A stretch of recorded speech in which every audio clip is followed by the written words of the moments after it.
Boa tarde, pessoal. Obrigada, Muzi, mais uma vez, pela oportunidade. Bom, pessoal, gostaria de falar sobre um tema que eu acho super relevante para vocês, que é sobre a tecnodiversidade, inclusão e exclusão no mundo digital. Entra muito naquilo que a gente estava falando, por que temos poucas mulheres aqui? Por que temos poucas mulheres pretas aqui? Ou quase nenhuma? Exato. Então, eu queria começar contando, primeiro me apresentando, mas depois contando uma historinha para vocês. Bom, eu sou a Laura, me chamo Laura Trachtenberg-Hauser, o sobrenome não ajuda, nunca ajudou, mas sou consultora de inovação e cultura de aprendizagem, cultura de inovação, transformação comportamental em empresas e startups nacionais e multinacionais, e sou pesquisadora na área de inteligência artificial e implicações éticas pela PUC São Paulo. Mas eu já fui muita coisa. Tá? Eu tenho uma formação em História e Sociologia, que eu fiz fora do Brasil. Depois fui para as políticas públicas. Depois fui trabalhar nas empresas. Depois acabei nos ecossistemas de inovação de Israel, da França, do Brasil. Então, vocês vão ver que as apresentações que eu faço trazem um pouco desse arcabouço geral. Né? É um pouco louco, mas fica bem interessante. Então, falando um pouco da historinha. Né? Em 1995, um cara chamado Caldwell inventou o Maxwell. O Maxwell era um bot que ele jogava para conversar nas salas de bate-papo. Tadinho, né? Imagina, bate-papo da UOL, jogou o bot lá para conversar. E, em 2 horas, o Maxwell aprendeu a contar piadas contra mulheres. Um humor bastante duvidoso, em 2 horas. Né? Aí vocês falam, bom, Laura, mas em 95 a gente não sabia muito bem para onde as coisas estavam indo. Né? Bom, nosso amigo da Microsoft foi embora, eu posso falar um pouco, mas teve um novo experimento da Microsoft que também surpreendeu negativamente nesse sentido, a Tai.ai. Também foi uma inteligência artificial já tecnicamente muito mais evoluída. Fizemos a mesma coisa, jogamos no Twitter, nas redes sociais, para falar com a galera, principalmente galera mais jovem. Bom, em 2 horas também, menos de 24 horas, teve que ser tirado do ar. Por quê? Porque ele se tornou, a TEI se tornou completamente anti-latina nos Estados Unidos, antissemita, antinegra. Né? E aí eu fico pensando, de 95 a 2016, por que nada mudou? Por que estamos tendo o mesmo problema? Quais são as implicações disso? E por que é importante falar sobre isso aqui, em espaços como esses, com profissionais que estão fazendo a IA hoje? Porque nós somos a geração de transição, já disse a Amy Webb, que falou hoje. Né? Independente da nossa idade, nós vamos ser essa geração de transição que vai colocar a IA, de propósito geral, em tudo, em todos os mercados. E nós já somos os ancestrais daqueles que virão no futuro. Então, embora a gente não tenha culpa sobre a opressão, nós temos responsabilidade sobre o que fazer sobre ela. Então, eu gostaria de falar um pouquinho com vocês sobre os discursos, né, sobre a IA, que validam esse uso, muitas vezes impensado, muitas vezes indiscriminado, sem responsabilidade. É um discurso de uma suposta neutralidade. Né? Então, a tecnologia é neutra. A gente já sabe que não é. Tem essa pesquisa maravilhosa da Safia Noble, Algoritmos da Opressão, que provou, e já faz tempo, em como alguns mecanismos de busca não só não retiram seus vieses racistas, como lucram com isso. A tecnologia vai resolver todos os problemas da humanidade, é outra crença. Isso se chama solucionismo tecnológico, que a tecnologia por si só é a solução. Eu concordo que seja parte da solução e uma parte extremamente importante dela. Mas lembra quando os aplicativos Uber, 99, iFood surgiram e eles iam resolver o problema dos empregos no mundo? Bom, a gente tem greves e greves de pessoas lutando por direitos agora. Ou seja, parece que os problemas são mais complexos. A inteligência artificial é muito mais capaz que os seres humanos. O ChatGPT caiu na piadinha do Mário, gente. Desculpa, não acho, né? Pelo menos não mais que o brasileiro. Tá? A IA toma as decisões mais justas, afinal, ela é neutra. Ele não tem trauma de infância. Isso significa que ele não tem julgamento moral. A justiça depende desse julgamento moral e ético. Inclusive, Chomsky, que é um grande pensador e que não está morto, né? Disseram que ele estava morto, outro dia não está ainda, né? Ele fala que, na verdade, existe uma certa banalidade do mal com o uso do ChatGPT. A banalidade do mal é um conceito filosófico que eu vou resumir, basicamente, no sentido do que a gente fala para passar pano para as coisas horríveis que a gente faz. Então, a gente fala que estava cumprindo ordens, que não era minha culpa, que é assim mesmo. E ele diz, eu vejo uma coisa muito parecida, né, com esses mecanismos, né? Então, apenas seguindo ordens. O serviço é bom e de graça. Isso, Laura, você não pode falar. Posso. Não sei se vocês já ouviram falar da Shoshana Zuboff, ela foi a primeira teórica, né, a descrever o modelo de negócio de grandes big techs. E aí fica aquela máxima que é super clichê para a gente, né? Se é de graça é porque você é o produto. Aí ela falou assim, gente, nem produto a gente é matéria-prima, tá? Gente, assim, é a partir da nossa experiência que tudo é feito, né? Que tudo dos dados é feito. E, sinceramente, acho mais que nada contra ganhar dinheiro com isso, né? O que me preocupa é o que a gente chama de caixa preta. É que poucas pessoas entendem como a coisa funciona.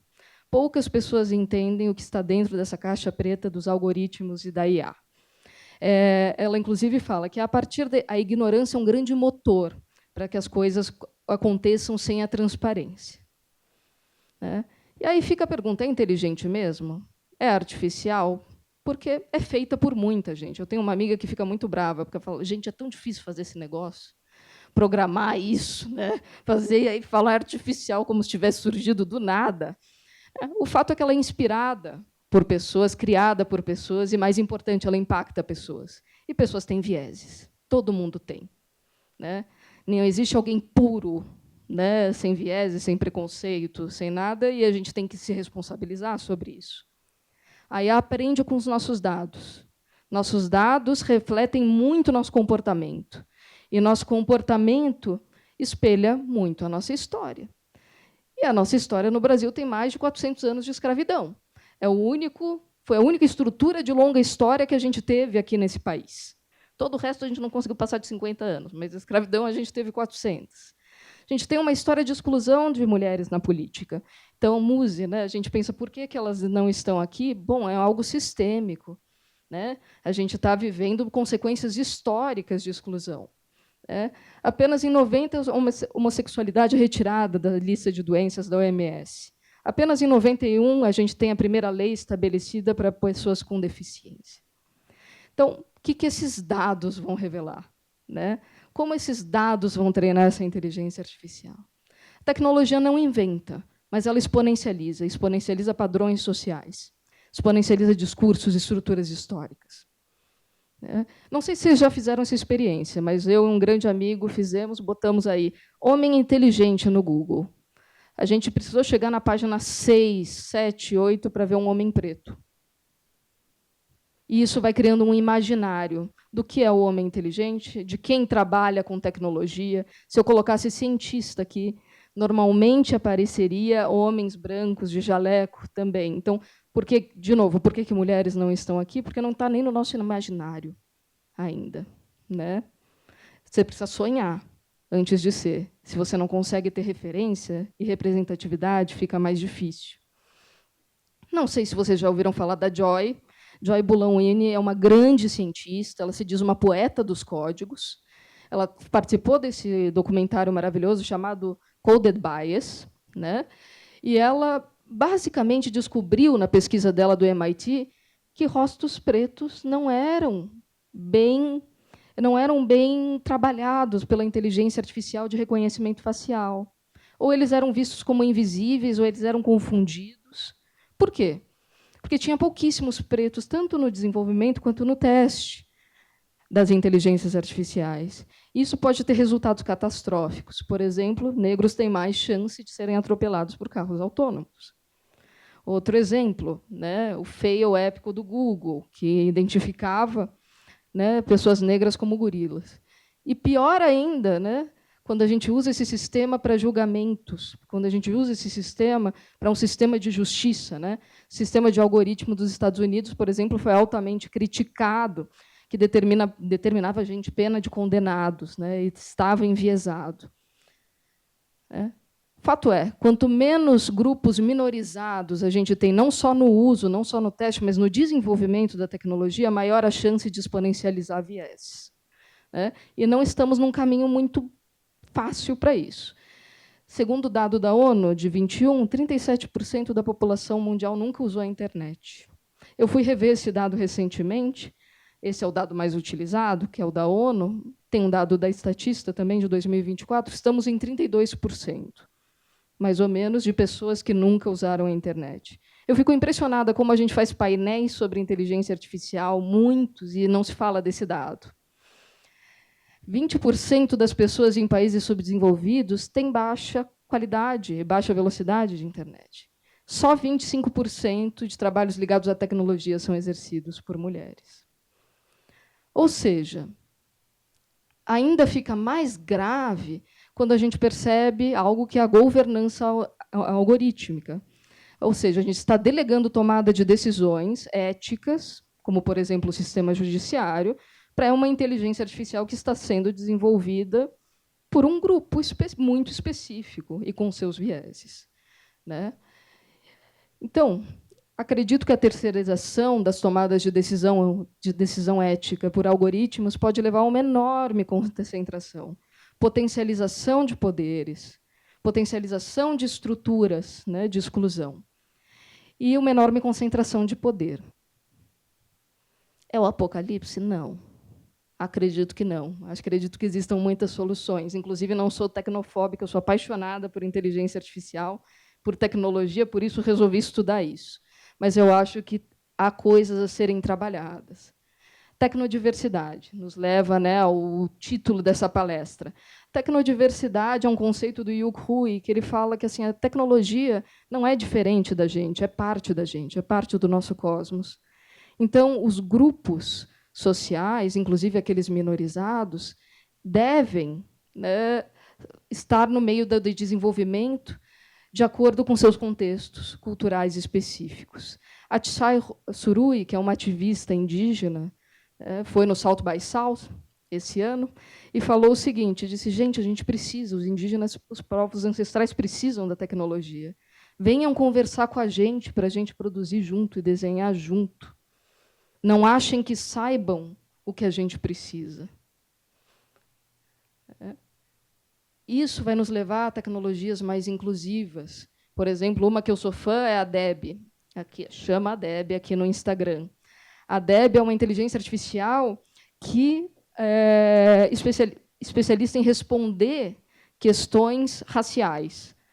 Aí a Luana Genot, que é a fundadora da Deb, falou assim, disse, a gente está polarizado, está todo mundo com medo de perguntar, então vou fazer uma inteligência artificial que explique, que vá para esse lado de aprendizagem. E é muito legal, você entra no Instagram, conversa com a Deb, ela sabe conceitos, sabe tudo isso. Gente, o Brasil quase ganhou no South by South, através do Instituto César, um prêmio por um tradutor simultâneo de Libras. Eu tenho um amigo deficiente auditivo, que ele diz que é maravilhoso, que isso está mudando a vida dele. Educação crítica inclusiva. Segundo Maeda, aí, nosso querido, ele fala que a gente é muito bom em pensamento crítico e talvez essa seja a nossa grande competência que a gente tenha que trabalhar na era da IA. E mais que respostas, a gente tenha que se fazer perguntas. Nisso, para falar de uma educação crítica, eu trago a Nina da Hora, que se diz uma hacker antirracista e que faz programas educacionais e que fala sobre ética na inteligência artificial também. A Escola 42, que é uma escola francesa que veio para São Paulo, mas que dá cursos gratuitos de programação e de gestão. Temos também o que eu chamo de diversidade e inclusão de verdade, né, que não seja só uma cartilha, só um politicamente correto dentro das empresas. Um exemplo é a Lexi B, que foi uma mulher que ficou extremamente conhecida no Vale do Silício, e ela fez, em 2017, o Sista Circle, que é um grupo, formou uma comunidade de mulheres pretas para fomentar o trabalho delas na área de tecnologia. Isso é algo que deu muito certo. Tá? E temos, claro, regulação. Mas não é só regulação, aí é que está. Olha o que a gente passou, olha o que a gente falou aqui. Às vezes a gente acha que regular vai resolver. Regulação é um ponto. E eu acho que a regulação tem que ser feita com uma tomada de decisão ecossistêmica, né? Então, assim, a gente tem vários exemplos do que está sendo feito. Tem a LGPD, okay, que protege nossos dados sensíveis. Fiquei feliz, porque, vamos combinar, antes era meio festa do caqui, né? Tem a PL 2330 da fake news, e aí já embrolhou, né? Aí já ficou difícil, teve muita polêmica, né? Eu fui falar com o pessoal lá do governo que estava fazendo, né, a PL, desenhando a PL, e as meninas advogadas com umas olheiras até aqui. Ela disse, não, está difícil. Eu disse, mas por que está difícil? Falou, não, porque a primeira versão veio estranha, tudo. Eu disse, por quê? Ah, porque tecnicamente a gente não acertou. Tecnicamente a gente não entendia o bastante para legislar aquilo, né? E aí vamos evoluindo, temos o AI Act agora na União Europeia, que traz vários pontos super importantes. Por exemplo, colocar como sensível o uso da IA na educação, o uso da IA na saúde, tomar certas medidas para o uso, né, da biometria, do reconhecimento facial, por tudo aquilo que eu falei aqui. Então, estamos evoluindo nisso, né? Então, acredito que, para regular, a gente precisa de uma tomada de decisão muito mais ecossistêmica do que está sendo feita. Quando eu trabalhei nos ecossistemas de inovação fora do Brasil, a gente falava de gap model. A gente falava de academia, governo e setor privado trabalhando juntos para a regulação. Aqui eu não vejo isso acontecer. Eu transito entre as três esferas e eu vejo a academia achando o mercado um bicho-papão, malvado. Eu vejo o setor privado falando que a academia só abraça a árvore, não serve para nada. E eu vejo os dois falando que é muito difícil trabalhar com o governo. Ou seja, né, não estamos nos comunicando muito bem, né? E a gente perde, então, uma interface de comunicação com todos esses atores que seriam importantes de serem ouvidos nesse processo. Empreendedores, o setor de tecnologia, big techs, artistas, que estão sendo um grupo muito interessante nesse processo, porque eles estão levantando questões de direito autoral extremamente relevantes, startups, gestores, né? E não só isso, o que levar em consideração para essa tomada de decisão? Não pode ser só a economia. Economia também, é claro, mas tem também o desenvolvimento, a diversidade, o meio ambiente, a cooperação global. Não pode ser uma corrida como é a corrida armamentícia, totalmente desgovernada e sem pensar nas consequências. E principalmente no que a gente chama de desenvolvimento e liberdade, que é algo que o Amartya Sen, é um Nobel da economia, né, fantástico. Ele economista e filósofo, ele fala da sua obra Desenvolvimento e Liberdade. Desenvolvimento não pode ser só medido pelos critérios econômicos, mas sim pela liberdade das pessoas nos seus países. E liberdade em que sentido? Liberdade de ser o que quiser. Será que a IA está ajudando nossas pessoas mais vulneráveis a sair dessa posição? Talvez essa seja a pergunta que a gente deva se fazer também durante esse processo de desenvolvimento. E a sociedade sempre ouvida ali também. A sociedade põe governos e tira governos, constrói mercados e destrói mercados. E ela é pouco ouvida por essa questão da caixa preta.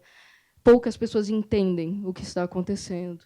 E, nesse sentido, eu acredito que, em projetos como o Projeto Vila, do qual eu faço parte, que é o fortalecimento de estruturas democráticas de escuta, né? Então, um think tank com foco em influenciar conversas e projetos que fortaleçam ecossistemas de negócio e inovação na questão democrática, para que todos sejam ouvidos.